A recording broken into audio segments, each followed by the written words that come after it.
اس وقت ہمارے انصاف اسٹوڈنٹس فیڈریشن اور انصاف یوتھ ونگ کے جو نوجوان ہیں ان کو بھی اس تحریک کا حصہ بنایا جائے گا، لیکن اس سے بڑھ کر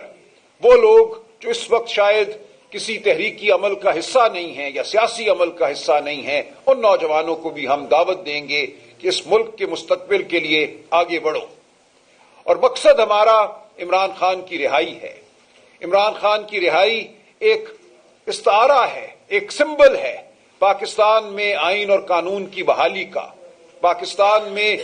اس سیاست کی بحالی کا جو غریب پرور ہے، جو انسان دوست ہے۔ جب ہم عمران خان کی رہائی کی بات کرتے ہیں تو ہم ہر پاکستانی کی حقیقی آزادی کی بات کرتے ہیں، ہم ملک میں آئین اور قانون کی بحالی کی بات کرتے ہیں۔ عمران خان جیل میں اس لیے ہے کہ ملک میں عدالتی نظام کو منہدم کر دیا گیا ہے۔ عمران خان جیل میں اس لیے ہے کہ جو ہمارا نظام ہے، جس کا فرض ہے کہ آئین اور قانون کے مطابق انصاف سے کام کرے، سچائی سے کام کرے، وہ آج جھوٹ پر مبنی ہے، وہ آج جھوٹے مقدمے بنانے میں مشغول ہے۔ جھوٹے مقدمے عمران خان اور بشرا بی بی کے خلاف ہی نہیں بنے، ان کے خلاف یقیناً بنے ہیں، لیکن آج ہزاروں پاکستانی ایسے ہیں جو جھوٹے مقدموں کا سامنا کر رہے ہیں۔